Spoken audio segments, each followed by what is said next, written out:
Portanto, se há algum conforto em Cristo, se alguma consolação de amor, se alguma comunhão no Espírito, se alguns estranháveis afetos e compaixões, completai o meu gozo, para que sintais o mesmo, tendo o mesmo amor, o mesmo ânimo, sentindo uma mesma coisa. Nada façais por contenda ou por vanglória, mas por humildade. Cada um considere os outros superiores a si mesmo. Não atente cada um para o que é propriamente seu, mas cada qual também para o que é dos outros. De sorte que haja em vós o mesmo sentimento que houve também em Cristo Jesus, que, sendo em forma de Deus, não teve por usurpação ser igual a Deus, mas fez a si mesmo de nenhuma reputação, tomando a forma de servo, fazendo-se semelhante aos homens. E achado na forma de homem, humilhou-se a si mesmo, sendo obediente até a morte, e morte de cruz. Por isso também Deus o exaltou soberanamente, e lhe deu o nome que é sobre todo o nome, para que ao nome de Jesus se dobre todo o joelho dos que estão nos céus e na terra e debaixo da terra, e toda a língua confesse que Jesus Cristo é o Senhor, para a glória de Deus Pai. Romanos 2, 1 a 11. Glórias a Deus pela sua palavra, magnânimo, poderoso, Rei da glória, Senhor dos senhores. Então veja quem é o amigo das nossas almas. O amigo da nossa alma, Jesus Cristo, nosso Salvador, nosso Redentor. Ele é o próprio Deus. Ele é o homem. Ele é o Filho do homem. Veja que o Filho do homem não é qualquer homem, não é o filho de um homem, mas o Filho do homem, é o homem. O homem, o primeiro significado para o termo Filho do homem, é usado em referência à profecia de Daniel 7, 13 a 14, que diz assim: Eu estava olhando nas minhas visões da noite, e eis que vinha nas nuvens do céu um como filho do homem, e dirigiu-se ao ancião de dias, e o fizeram chegar até ele. E foi-lhe dado domínio, e a honra, e o reino, para que todos os povos, nações e línguas o servissem. O seu domínio é um domínio eterno, que não passará, e o seu reino, que não será destruído. Então veja que o Filho do Homem, o nosso Senhor Jesus Cristo, ele estava em várias profecias do Antigo Testamento. Muitas delas, eu não sei o número, eu fiz um vídeo aqui no canal, onde eu listei todos os versículos da Bíblia, onde citava Jesus Cristo, as profecias que apontavam Jesus Cristo como Messias. Mesmo que o povo judeu tenha conhecimento do Antigo Testamento todo, que eles estudem, eles não conseguem ver isso, porque no tempo de Deus, eles vão enxergar que Jesus é o Messias, que Jesus é o rei deles. Então, ele instaura um novo reino, que é eterno. E esse termo, o Filho do Homem, indica a íntima ligação de Jesus como gênero humano, sendo ele mesmo perfeito homem e homem perfeito. Jesus é o único a quem foi dado o domínio, glória e o reino para todos os séculos. Quando Jesus usou esse termo em referência a si mesmo, ele estava atribuindo a profecia de Filho do Homem a si. Ele estava proclamando seu Messias. Jesus era Deus totalmente, como diz em João 1:1, que diz assim: no princípio era o Verbo, e o Verbo estava com Deus, e o Verbo era Deus. Ele estava no princípio com Deus, e todas as coisas foram feitas por ele. E sem ele, nada do que foi feito se fez. Nele estava a vida, e a vida era a luz dos homens. E a luz resplandece nas trevas, e as trevas não a compreenderam. Isso está em João 1, 1 a 5. Então veja que Jesus é o Verbo, é a própria palavra de Deus. Não existiria a palavra de Deus se antes não tivesse existido Jesus. Tudo que Deus fez, tudo que Deus criou, foi para a honra e glória do seu Filho amado. Logo, a palavra de Deus ela só existe porque Jesus é a própria palavra. Deus criou a sua palavra para o próprio Jesus, para que, através da sua palavra, as profecias se cumprissem, e a sua palavra é quem nos dá vida, quem nos transforma, quem nos cura, quem nos salva. Então veja que Jesus é a própria palavra de Deus. A palavra não existiria se Jesus não tivesse existido. Ele estava proclamando seu Messias. Jesus era Deus totalmente, mas ele também era homem, como diz em João 14. Ele é Deus na sua essência, mas também é o Filho do homem, isto é, homem na sua essência. Tendo-se encarnado, trouxe consigo a natureza divina e assumiu a natureza humana. Glórias a Deus. Sendo assim, a única pessoa divina do Verbo eterno carrega consigo duas naturezas, a divina e a humana, sem mistura nem confusão, mantendo a unidade, a distinção. Jesus é o Verbo, Jesus tem uma natureza divina, a natureza humana e a natureza divina do próprio Deus. Então, estudando a vida de Jesus, aprendendo com ele, descobrindo quem realmente era Jesus, porque eu não conhecia Jesus. Como eu falei no vídeo anterior, eu sabia que Jesus tinha sido um homem que tinha passado por aqui, tinha feito boas obras e que tinha morrido pelo meu pecado. Mas eu não conhecia a vida de Jesus, eu não conhecia o ministério de Jesus, eu não conhecia o Jesus da Bíblia, eu conhecia o Jesus de ouvir falar. Assim pode ser você também. Você conhece o Jesus de ouvir falar, mas você não conhece o Jesus da Bíblia. Você só pode conhecer o Jesus da Bíblia se você lê a sua palavra e se você tiver aceitado ele como Senhor da sua vida, se você for um crente convertido. Porque a partir do momento que a gente entrega a nossa vida para Jesus, o Espírito Santo passa a habitar em nós e nós lemos a sua palavra e conseguimos entendê-la. Não tudo, mas aquilo que o próprio Deus nos permite. Porque a palavra de Deus ela é clara, ela é objetiva. Naquelas questões que nos salva, que nos transforma. Claro, existem as profecias dos livros antigos. Aí você precisa orar mais, jejuar mais e Deus vai te revelando. Não é do dia para a noite. A palavra de Deus é como um campo cheio de pérolas, onde você vai lá cavando, cavando, cavando. E tem dias que você acha várias pérolas e tem dia que você acha uma só. Então depende da direção do Espírito Santo de Deus. Então eu estou ensinando quem é Jesus, afinal, porque eu também quero descobrir quem foi Jesus. Então já descobri que Jesus é o próprio Deus. Eu já sei que Jesus não é o Buda do budismo. Eu já sei que Jesus não é Krishna ou Brahma do hinduísmo. Eu já sei que Jesus não é Alá ou Maomé do islamismo. Eu já sei que Jesus não foi um falso Messias do judaísmo ou um judeu como qualquer outro. Eu já sei disso. Eu já sei que Jesus não é um espírito bom que reencarnou, como diz o Espiritismo. Eu já sei que Jesus não foi como um Mahatma Gandhi ou um grande homem que passou por aqui, que fez coisas boas, que era um homem bom, que isso aí que o mundo diz que ele era. Não. Jesus é o que a palavra de Deus diz que ele é. Jesus é a própria palavra. Jesus é o Verbo. Jesus é o próprio Deus. Jesus é o que a palavra de Deus diz o que ele é. E ai daquele que tirar uma vírgula, ou mesmo acrescentar algo, retirar qualquer coisa, ou um tio, ou uma vírgula. Jesus é o que a palavra de Deus diz que ele é. Jesus é o nosso sumo sacerdote, como diz em sua própria palavra.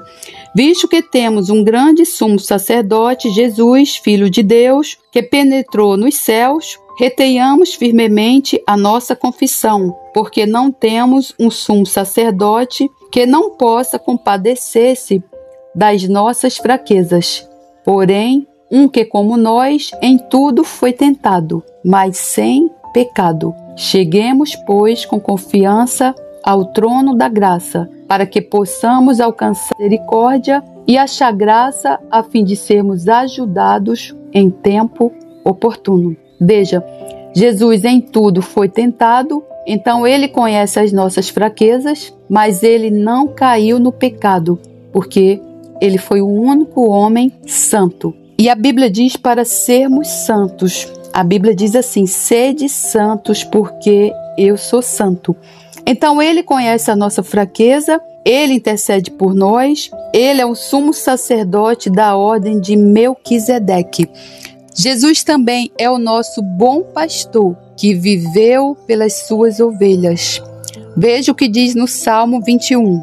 O rei se alegra em tua força, Senhor, e na tua salvação grandemente se regozija. Cumpriste-lhe o desejo do seu coração, e não negaste as súplicas dos seus lábios. Selá, pois vais ao seu encontro com as bênçãos de bondade. Pões na sua cabeça uma coroa de ouro fino.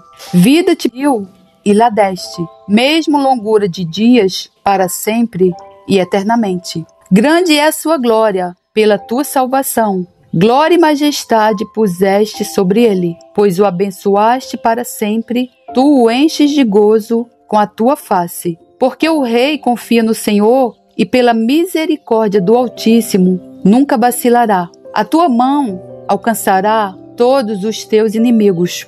A tua mão direita alcançará aqueles que te odeiam. Tu os farás como um forno de fogo no tempo da tua ira. O Senhor os devorará na sua indignação. Fogo os consumirá. Seu fruto destruirás da terra, e a sua semente dentre os filhos dos homens. Porque intentaram o mal contra ti, maquinaram um ardil, mas não prevalecerão.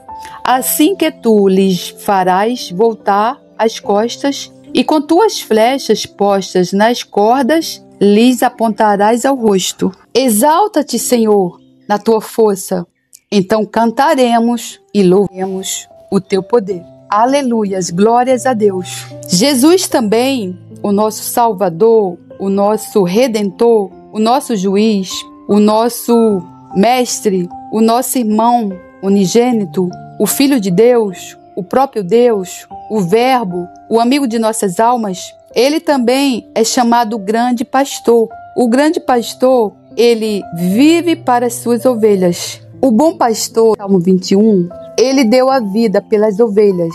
Já o grande pastor do Salmo 23, ele vive para as ovelhas. O Salmo 23 diz assim: o Senhor é o meu pastor, nada me faltará. Deitar-me faz em verdes pastos. Guia-me mansamente a águas tranquilas. Refrigera minha alma. Guia-me pelas veredas da justiça, por amor do meu nome. Ainda que eu andasse pelo vale da sombra da morte, não temeria mal algum, porque tu estás comigo. A tua vara e o teu cajado me consolam. Preparas uma mesa perante mim na presença dos meus inimigos. Unges a minha cabeça com óleo, o meu cálice transborda. Certamente que a bondade e a misericórdia me seguirão todos os dias da minha vida, e habitarei na casa do Senhor por longos dias. Graças a Deus pela sua palavra, glórias a Deus.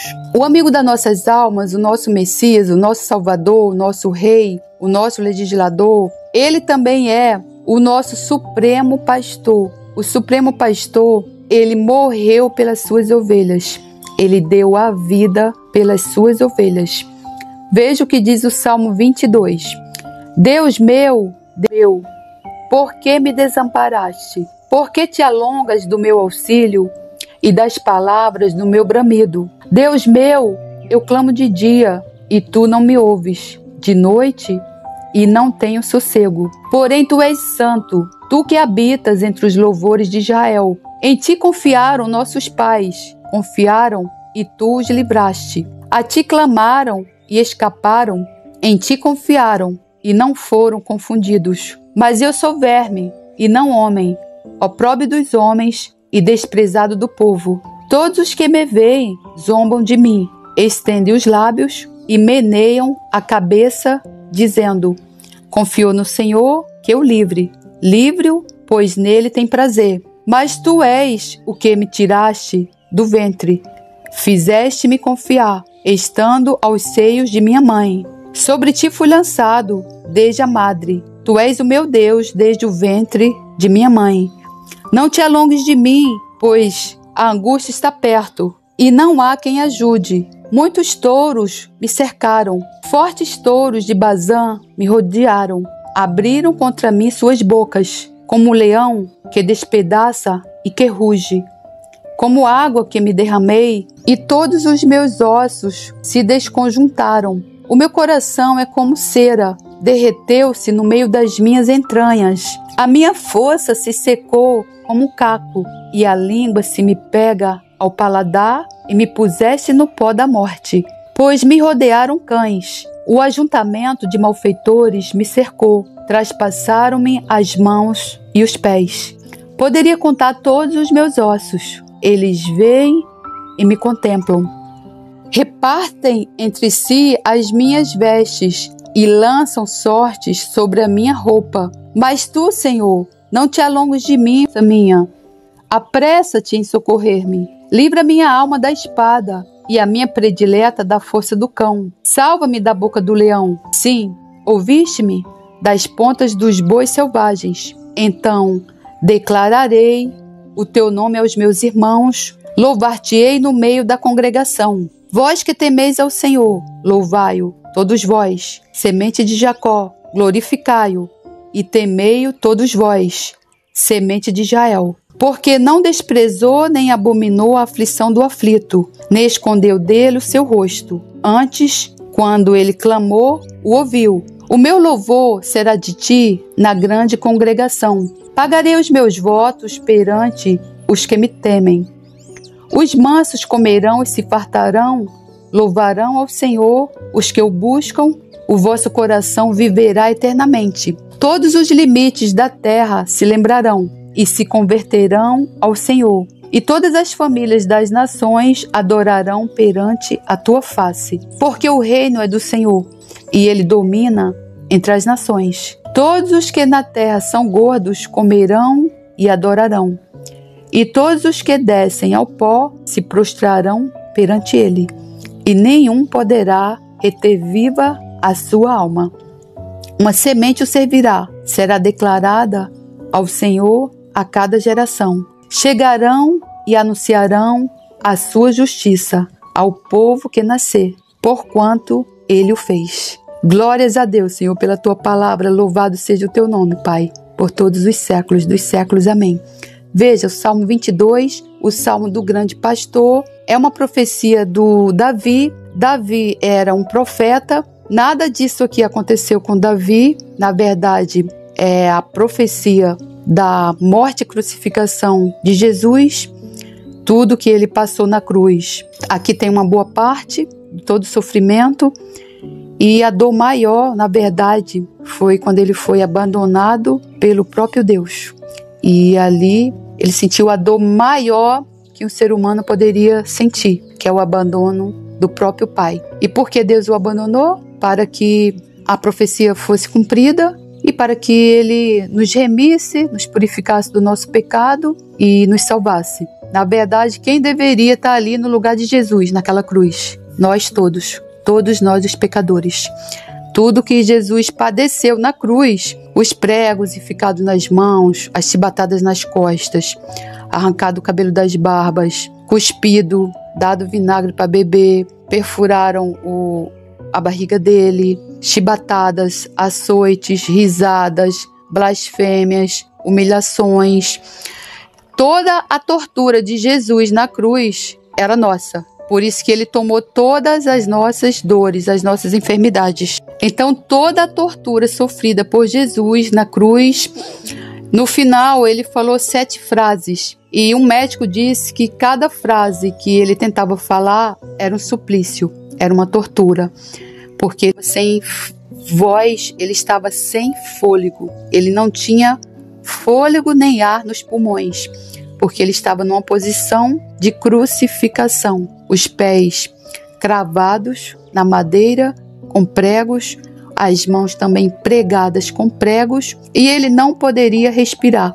Então, a todas as 7 frases que ele falou ali no suplício foram frases debaixo de muita tortura. Ele só não desmaiou mesmo antes de partir e entregar o Espírito para Deus, porque tudo que ele fez ali era para se cumprir o que estava escrito na própria palavra dele, na Bíblia. Então, tudo se cumpriu exatamente como a Bíblia diz que era para ser, de acordo com a sua palavra. Porque a sua palavra é a verdade. E a sua palavra, ela é uma verdade que dói. A sua palavra é uma palavra que liberta. A sua palavra é uma palavra que cura. A sua palavra é uma palavra que transforma. Foi assim na minha vida. E eu acredito que vai ser assim na sua. Então, tudo que Jesus passou na cruz, quem deveria estar no lugar ali? Nós, pecadores. Porque ele era santo. Ele era o próprio Deus. Então, foi uma troca, a troca divina.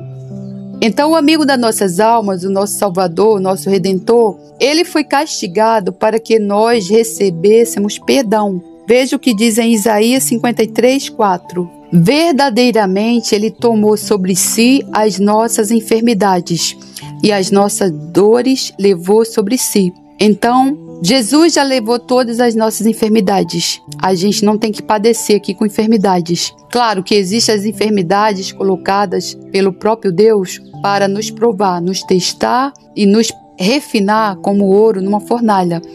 Mas muitas das enfermidades, a maioria delas, são colocadas por demônios, por Satanás e seus demônios.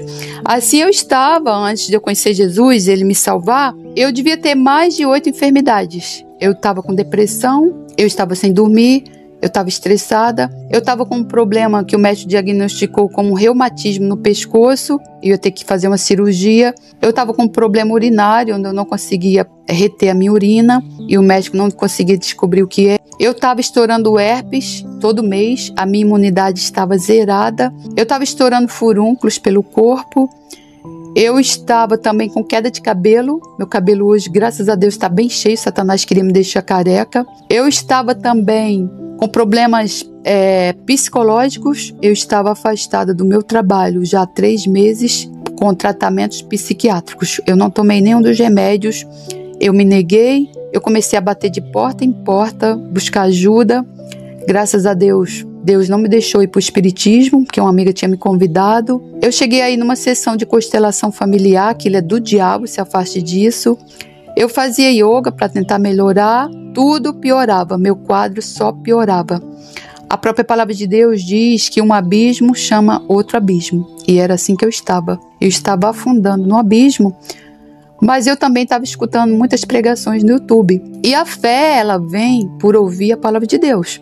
Então, quando a gente está dando ouvido à sua palavra, chega uma hora que a palavra, o próprio Deus, destampa os nossos ouvidos, tira aquele quilo de cera que tem ali dentro, ele arranca as escamas dos nossos olhos, que nós estamos cegos pelo maligno, e ele também arranca o nosso coração de pedra e dá um coração novo de carne, como diz em Isaías.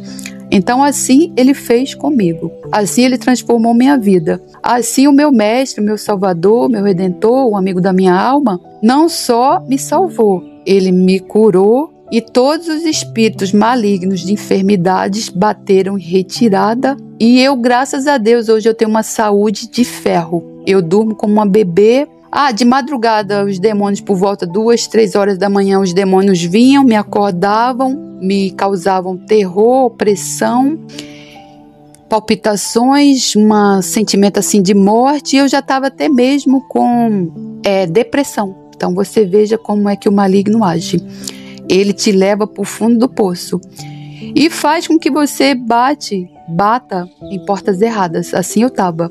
Mas a palavra de Deus é tão maravilhosa que ela diz que quando a gente procura, a gente acha. Veja o que diz em sua palavra. Porque todo aquele que pede, recebe, e o que busca, encontra, e ao que bate, se abre. Mateus 7:8.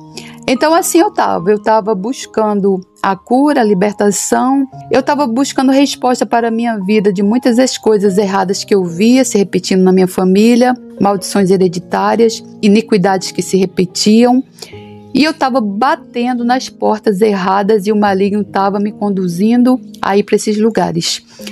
Até que eu cheguei no vídeo de uma mulher de Deus, onde ela explicava sobre maldições hereditárias, iniquidades, pecados não confessionados, falta de perdão, enfim. Fiz um curso de libertação e cura com ela. Me ajudou sim, eu não vou cuspir no prato onde eu comi. Me ajudou. Mas não é o que diz a Bíblia. A Bíblia diz que o reino de Deus, ele é tomado à força. E o reino de Jesus começou quando Jesus disse: é chegado o reino de Deus, arrependei-vos, porque é chegado o reino de Deus. E ali também começou com a profecia ali de Isaías, aonde ele chegou no templo de Jerusalém e ele disse que o Espírito do Senhor estava sobre eles, que eles tinham sido ungidos para curar, para libertar cativos, oprimidos. E o ministério de Jesus, dos seus discípulos, era esse: libertar cativos, oprimidos, expulsar demônios, curar enfermos, levantar mortos. Esse era o ministério, e esse é o ministério da igreja. A igreja não pode mudar o que diz a palavra de Deus, porque ai daquele que acrescentar alguma coisa à palavra de Deus ou retirar. Então o ministério da igreja é o mesmo de Jesus, dos seus discípulos e da igreja primitiva. Se você estiver sofrendo muitas enfermidades, muitos problemas na sua vida, muitas lutas, quem está por trás disso é Satanás e seus demônios, porque ele veio para matar, roubar e destruir. E só quem pode contra essas fortalezas, contra essas trevas, contra esse mal, contra essa gangue de Satanás é Jesus. Jesus. E você também pode. Você pode lutar, se levantar como um guerreiro da orelha furada. Mas para isso você precisa fechar as portas do pecado, se arrepender, entregar sua vida para Jesus, se batizar nas águas e entrar para o reino do Filho amado de Deus com os 2 pés. Então aí você pode fazer guerra espiritual, você pode encarar Satanás, você pode olhar nos olhos dele e falar: Satanás, sai daqui da minha casa. Sai da minha vida, sai da vida dos meus filhos, porque eu não tenho mais nada com você. Aí você pode encarar Satanás. Assim, fora isso, irmão, você não tem poder contra o maligno. Você pode aí, irmão, bater em tudo quanto é religião falsa, você só vai se afundar. Sua vida só vai pro poço. Vai pro fosso do lamaçal, irmão. E aí vai chegar uma hora que essa lama, ela pode estar assim, cobrindo a tua cabeça. Tu não vai mais conseguir clamar a Jesus. Tu não vai falar: Jesus, socorro. Você não vai ter mais como, irmão. E chega um momento que a própria Bíblia diz que nós vamos clamar ao Senhor e Ele não vai responder. De madrugada nós vamos buscar Ele. Ele não vai responder, irmão. A Bíblia diz que há um tempo para tudo. Há tempo para nascer, há tempo para morrer, há tempo para plantar, há tempo para colher, há tempo para chorar, há tempo para sorrir. Então há tempo para se arrepender, irmão, do pecado. É hoje, o tempo é hoje, o tempo é agora. Não deixe para amanhã, irmão, aquilo que você pode fazer hoje. Já diz esse ditado, né? Então esse ditado, ele está de acordo com a palavra de Deus. Às vezes a gente fala muito ditado, por exemplo, pau que nasce torto, morre torto. Está lá na Bíblia, está no livro de Eclesiastes. Só que é o pau que nasce torto, que morre torto. Essa palavra é a palavra do próprio Satanás, porque ele quer que você morra torto. Isso é uma mentira de Satanás, porque é o homem debaixo do sol. O homem debaixo do sol, como diz em Eclesiastes, é um homem sem Deus. Aí um homem sem Deus, ele vai nascer torto e vai morrer torto. Mas com Jesus, Jesus transforma. Eu vi isso na minha vida. Jesus está me transformando. Irmão, se Jesus transformou um homem como Paulo de Tarso, que matava, perseguia a igreja, fazia com que os cristãos negassem Jesus, prendia. Irmão, imagina o que Deus não pode fazer, irmão, com a sua vida. Sim, que nós não somos melhores do que ninguém. Todos pecaram, se desviaram, não há um justo, não há um sequer. A própria palavra de Deus diz. Mas se Deus transformou a vida de Paulo, se Deus transformou a vida aí de bandidos, se Deus transformou a minha vida, irmão, Deus vai transformar a sua também, eu creio. Mas enfim, eu estou falando de Jesus, do amigo das nossas almas. Eu não estou falando do inimigo. É que eu gosto tanto de falar do inimigo, porque quase ninguém fala do inimigo, né? As pessoas só falam do amor, da bondade de Deus, que Deus vai prosperar, que Deus é como uma máquina, que Deus dá tudo, que Deus prospera, que Deus enriquece. Aí não fala do inimigo, não fala do diabo, não fala que o diabo existe, não fala que o diabo veio para matar, roubar, destruir, não fala que o mundo jaz do maligno, não fala que a gente tem um inimigo que não dorme dia e noite, nos acusa perante Deus, não fala que o diabo anda mugindo como leão buscando a quem possa dragar. O diabo não dorme, irmão. Então se o diabo não dorme, nós também não podemos dormir, porque se você dormir no ponto, sabe o que vai acontecer? Ele vai vir e vai levar a tua casa toda, vai levar a tua família, teus filhos para o inferno, você junto. Então, se ele não dorme, nós também não podemos dormir. Sabe o que nós temos que fazer? Acordar no meio da madrugada, ajoelhar, clamar a Jesus pela nossa família, jejuar pela nossa família, se humilhar, se vestir de pano de saco, para que Deus tenha misericórdia da nossa casa, porque afinal de contas há uma promessa: crê no Senhor Jesus, será salvo tu e a tua casa. Mas enfim, eu estou falando do amigo das nossas almas, eu não estou falando do inimigo, estou falando do amigo. O amigo é Jesus. Então, na cruz, Jesus também, ele foi ferido para que nós fôssemos sarados. Veja o que diz em Isaías 53:5. Mas ele foi ferido por causa das nossas transgressões e moído por causa das nossas iniquidades. O castigo que nos traz a paz estava sobre ele, e pelas suas pisaduras fomos sarados. Graças a Deus, louvado seja o nome do nosso Senhor Jesus, do nosso Senhor. Veja que todas as nossas iniquidades foi levada por ele. Nós fomos sarados, irmão. Não aceite, irmão, você tá aí enferma, padecendo de várias enfermidades sem explicações, porque essas enfermidades, elas são do maligno, elas são portas abertas para os pecados. Uma vez que você se arrepender dos pecados, entregar sua vida para Jesus, clamar o sangue de Jesus, você será sarado, irmão. Uma vez que você se alimentar da palavra, que a palavra de Deus, ela é cura para os nossos ossos e saúde para a nossa vida, você será curado, irmão. Também fui, acredita, irmão, em nome do Senhor Jesus. Então, foi a troca divina, né? Jesus, ele também foi feito pecado com os nossos pecados para que nós fôssemos justificados com a sua justiça. Glórias a Deus. Veja o que diz em Isaías 53:10. Todavia ao Senhor agradou esmagá-lo, fazendo sofrer. Quando ele der a sua alma como oferta pelo pecado, verá a sua posteridade e prolongará os seus dias. E a vontade do Senhor prosperará nas suas mãos. Uma troca divina, quem deveria estar ali na cruz? Nós, cada um de vocês. Eu, você, todos nós, no lugar de Jesus. Jesus, ele foi morto em nosso lugar para que nós recebêssemos a sua vida. Veja o que diz em Hebreus 2:9. Vemos, porém, coroado de glória e de honra aquele Jesus que fora feito um pouco menor do que os anjos, por causa da paixão da morte, para que, pela graça de Deus, provasse a morte por todos nós. Glórias a Deus, Senhor. Obrigada, Jesus, por nos livrar do pecado, da morte, da doença, da enfermidade, da miséria. Jesus, o nosso Salvador, o amigo das nossas almas, ele também se fez pobre por nós para que vivêssemos na sua abundância. Veja o que diz em 2 Coríntios 8:9. Pois vocês conhecem a graça de nosso Senhor Jesus Cristo, que sendo rico, se fez pobre por amor de vocês, para que por meio da pobreza dele,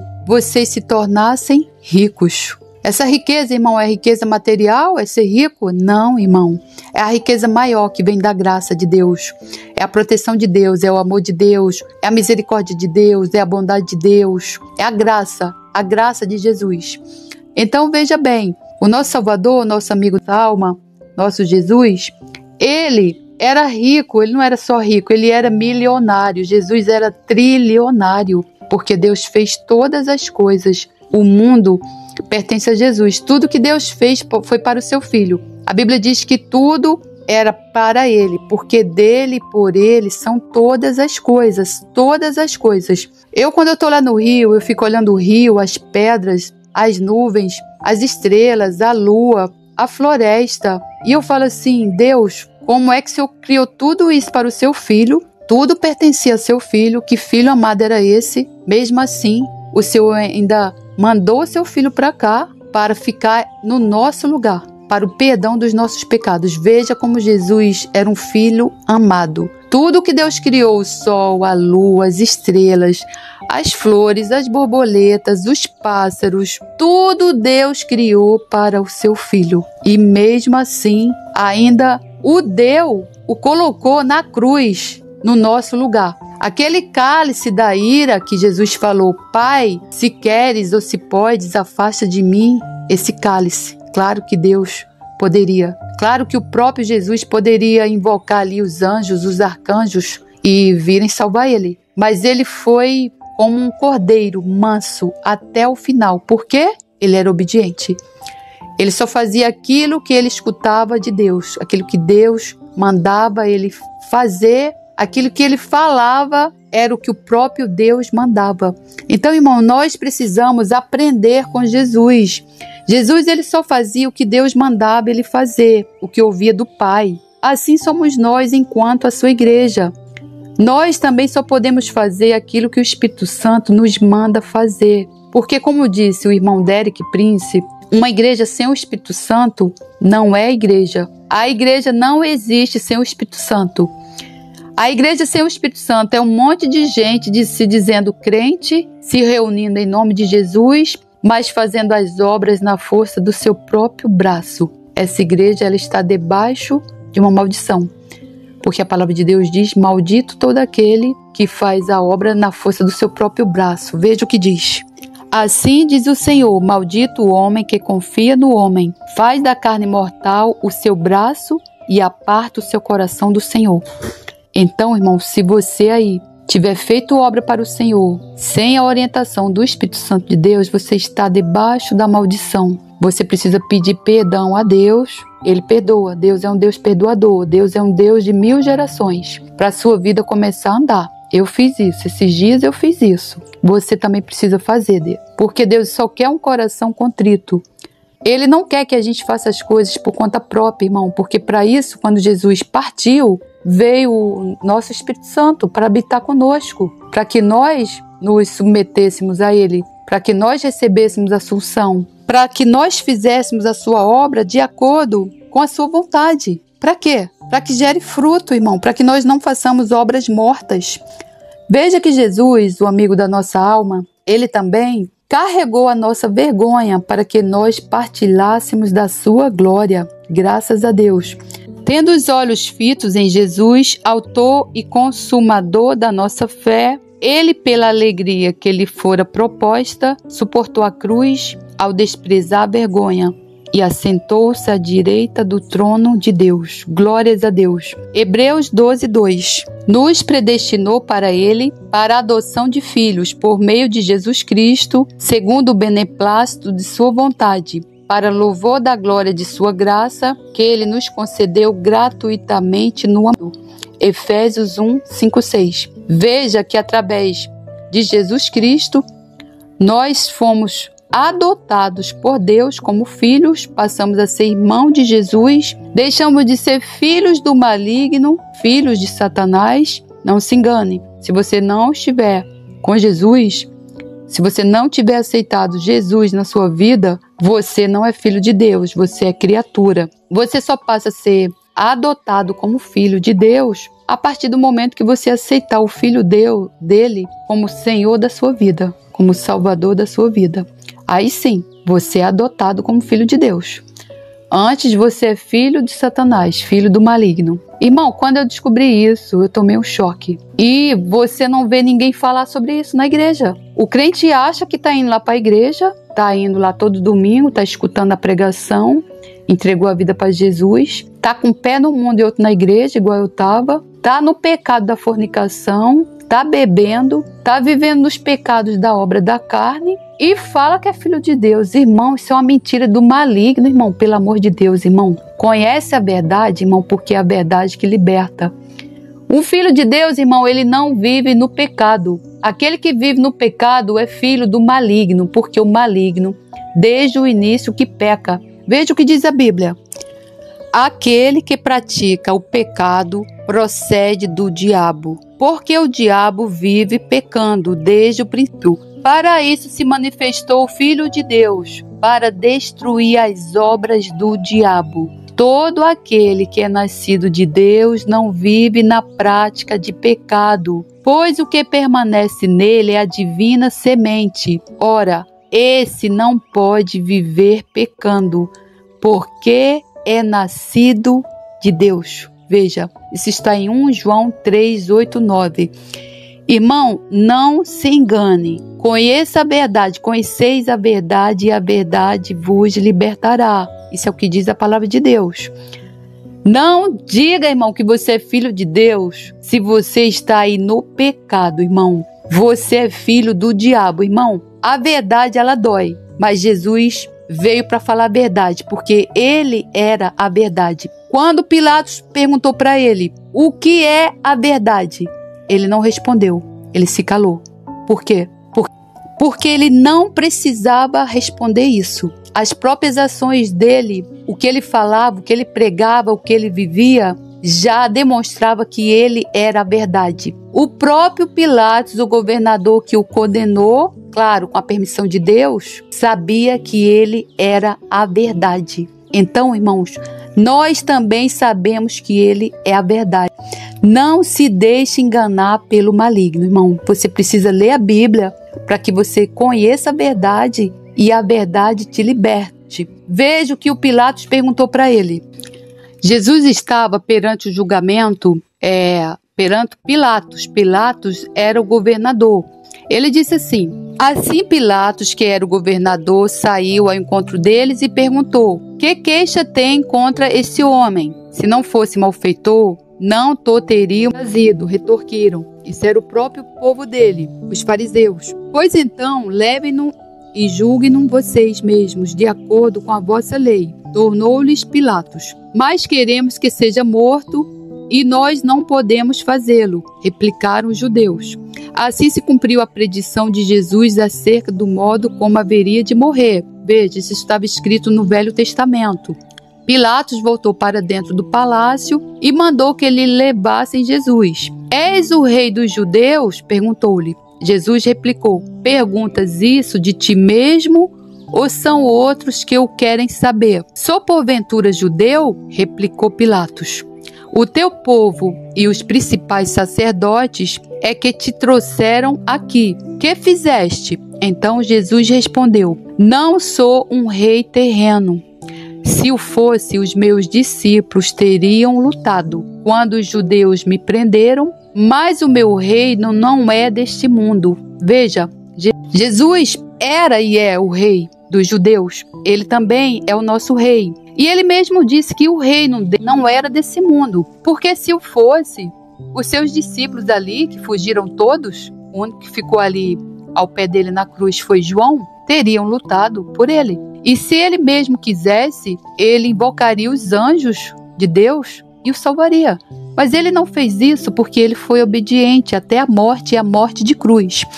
Então Jesus respondeu: não sou um rei terreno. Se o fosse, os meus discípulos teriam lutado quando os judeus me prenderam. Mas o meu reino não é deste mundo. Então, és rei? Perguntou Pilatos. Jesus respondeu: tens razão em dizer que sou rei. De fato, foi para isso que nasci e vim para trazer a verdade ao mundo. Todos os que amam a verdade escutam a minha voz. Veja bem, irmão. Jesus foi o homem que confrontou as trevas e confrontou todos os religiosos fariseus da sua época. Com o quê? Com a verdade. Irmão, a verdade dói. A verdade chega assim a latejar o nosso ouvido. Mas Jesus foi o homem que mais falou a verdade, que foi para isso que ele veio. E se a gente ama Jesus, tem que fazer o que Jesus fazia. A gente precisa falar a verdade. O que está acontecendo na igreja hoje? Não estão pregando a verdade da palavra de Deus. Estão causando coceiras nos ouvidos das pessoas. E você que está ouvindo a coceira, você gosta daquela coceira, irmão? Destapa esses ouvidos, irmão, em nome do Senhor Jesus. Pega um cotonete, irmão, tira essas ceras aí. Arranca essa coceira dos teus ouvidos, irmão, com essas falsas doutrinas, esses falsos mestres, porque Jesus está voltando, irmão. Tenha amor à verdade, irmão. Escute a verdade, escute a voz de Jesus. Aprenda com ele, que era manso e humilde de coração. Então, continuando, Pilatos perguntou: o que é a verdade? Perguntou Pilatos. Tornando a sair ao povo, anunciou: ele não é culpado de crime algum. Pilatos falou: todavia, é vosso costume pedir-me que solte alguém da prisão todos os anos pela Páscoa. E perguntou: então, não querem que vos solte o rei dos judeus? Mas eles em alta gritaria responderam: não soltes este, mas sim Barrabás. Barrabás era um salteador. Agora veja bem, eles pediram para soltar Barrabás, que era um salteador, e enquanto isso eles diziam para crucificar Jesus. Crucifica-o, crucifica-o, crucificam. E o que Jesus fez durante esse período que eles tinham tanto ódio de Jesus? Claro que isso era para ser cumprido, que estava na Bíblia, que Deus tinha determinado. Mas o ódio maior deles era porque Jesus sacudia as trevas, Jesus falava a verdade e a verdade dói, irmão. O dia que você começar a falar a verdade para uma pessoa, que ela seja tua amiga, você pode ver o que ela vai virar. Ela vai virar tua inimiga. A pior espada, irmão, no ouvido de uma pessoa, na vida de uma pessoa, quando ela não quer aceitar a verdade, quando ela não tem amor à verdade, é a espada da palavra de Deus. Mas é essa espada, irmão, que liberta. Foi essa espada que me salvou, me curou, me libertou. Eu estava dentro da igreja, eu nunca ouvi falar quem era Jesus, nunca ouvi falar quem era o diabo. Eu tomava a ceia do Senhor no pecado da fornicação, o pastor sabia disso. Em outra igreja, eu nunca escutei uma pregação sobre a ira de Deus, sobre Deus ser um juiz justo, sobre Deus ter dizimado o seu próprio povo. Eu nunca conheci o Deus juiz da Bíblia. Não se fala no Deus juiz da Bíblia. Não se fala de Satanás, não se fala dos demônios. Que isso, pelo amor de Deus, em nome do Senhor Jesus. A igreja do Senhor precisa ser sacudida. Esses homens de Deus que estão aí no púlpito, se dizendo homens de Deus, que conhecem a Bíblia toda, eles precisam de um sacote, de um sacudido bem grande assim. Eu, se eu fosse um homem, eu ia dar um sacode bem grande e falar, irmão, acorda. Não é você apontar o dedo. Não é você descobrir a nudez do irmão.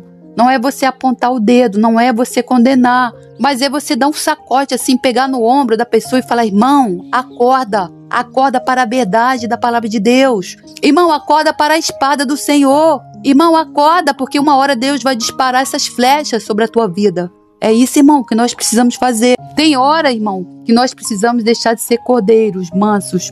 A mansidão, assim como a paciência, são dons do Espírito Santo. Veja, o maior exemplo de mansidão do mundo, Jesus. Mas Jesus, ele também perdeu a paciência certa vez lá no templo de Jerusalém, onde as pessoas estavam fazendo comércio da palavra de Deus, vendendo bois, vendendo pombas, tinha cambistas ali. A palavra de Deus diz que ele chegou com um chicote, derrubou aquelas mesas todas, saiu espantando geral e certamente Jesus naquele dia estava irado. Claro, depois disso ele chorou ali se compadecendo, porque as pessoas estavam fazendo da casa do Senhor um comércio e aqueles fariseus que estavam ali estavam ganhando dinheiro ali. Ele chamou a casa do Senhor de corvil de ladrões. Veja bem, corvil de ladrões. Irmão, te pergunto, se Jesus voltasse nos dias de hoje e entrasse dentro dessas igrejas, o que é que Jesus não ia fazer com o chicote na mão? Embora depois ele fosse chorar. Mas você imagina o que Jesus não faria com o chicote na mão hoje. Ele não ia só derrubar as cadeiras, derrubar as mesas. Eu não sei o que ele faria não, porque quando você entra nessas igrejas por aí, que vê os homens vendendo vassoura ungida, pano ungido, pano com cuspe ungido, flor vermelha, rosa vermelha, vassoura, pano, meu Deus do céu. Meu Deus, que o Senhor tenha misericórdia da sua igreja, porque tá assim, tá descarado, irmão. Se você tá numa igreja dessa, você precisa sair de uma igreja dessa, porque você tá debaixo de maldição. A maldição que vai para o líder também vai para a sua vida. Então nós precisamos, enquanto igreja, demonstrar esses irmãos com amor. Não é com julgamento, nem com ira, nem com raiva, porque aí depois a gente vai chorar depois. Mas é com amor, com amor. Paulo falou para nós demonstrarmos uns aos outros com amor. Então Jesus, o amigo da nossa alma, ele também foi cortado da presença de Deus para que nós vivêssemos eternamente em comunhão com Deus. Veja o que diz a Bíblia. Da opressão e do juízo foi tirado, e quem contará o tempo da sua vida? Porquanto foi cortado da terra dos viventes. Pela transgressão do meu povo ele foi atingido.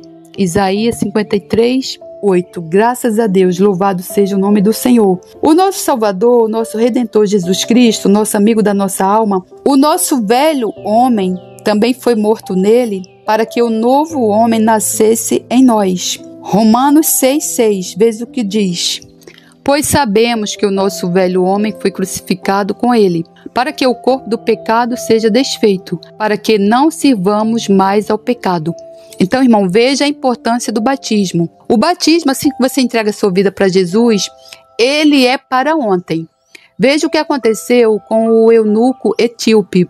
Ele foi batizado por Filipe numa poça de água, no mesmo dia que ele reconheceu Jesus como Salvador da vida dele. Não existe, irmão, essa história de curso na Bíblia. Para você fazer curso de 1 mês, de 2 meses, tem igreja que é até de 1 ano.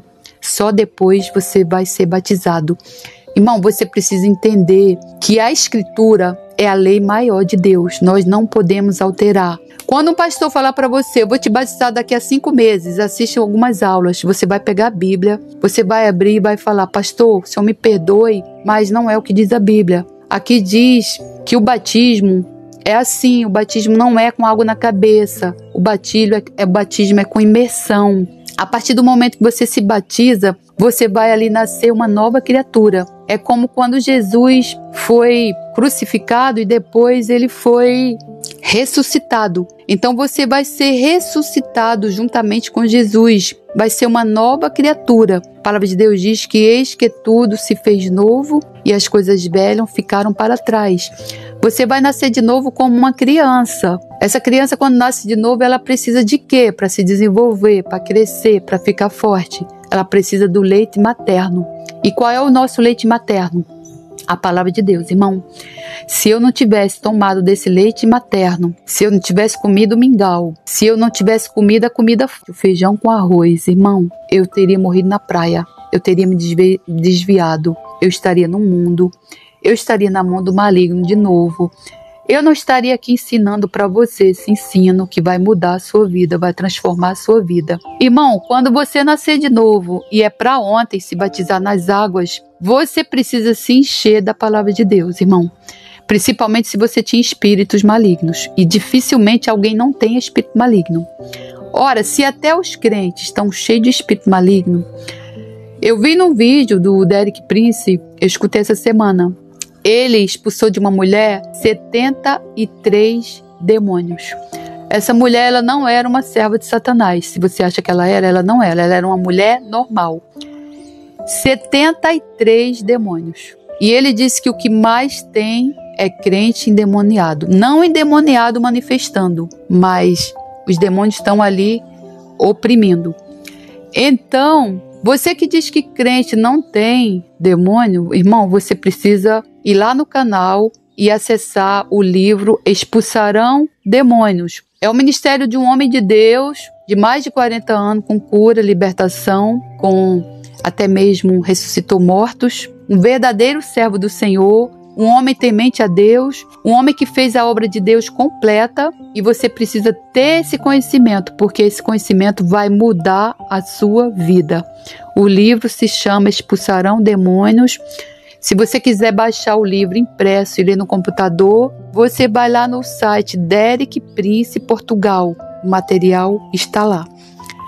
Sobre a mansidão de Jesus, que eu falei que Jesus era o homem mais manso, tanto que Jesus era chamado Cordeiro de Deus. Uma ovelha, que é um cordeiro, como é uma ovelha, um cordeiro? Ele é manso. Para onde o pastor levar, ele vai. Veja que Jesus era o Cordeiro de Deus que tirou o nosso pecado, que tirou o pecado do mundo.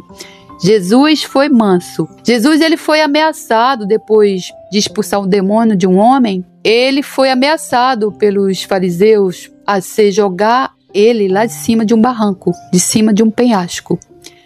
E sabe o que Jesus fez? Jesus passou entre eles, ninguém tocou num dedo de Jesus. Ninguém. Por quê? Porque Jesus era o próprio Deus. E ai deles que se tivessem tocado em Jesus. Porque Jesus, ele foi para a cruz, ele foi crucificado, ele foi morto. Mas no tempo de Deus, no tempo determinado por Deus. Nós precisamos também saber esperar o tempo de Deus, irmãos. O tempo de Deus não é o nosso. Os sonhos de Deus para a nossa vida não são os nossos. Por isso que nós precisamos esperar. Então eu vou deixar aqui o versículo de quando Jesus perdeu a calma. E você pode tirar suas conclusões em cima do que a gente vê hoje nas igrejas, em cima do que a gente vê hoje nos púlpitos, em cima do que a gente vê hoje dentro da nossa própria casa, porque tem horas que a nossa mansidão, ela tem que ser transformada, vamos dizer assim, numa ira santa. Não é numa ira com raiva ou ódio do irmão, não. Porque a nossa luta não é contra os nossos irmãos. Essa ira, ela tem que vir contra Satanás. Porque ele é o responsável por tudo isso.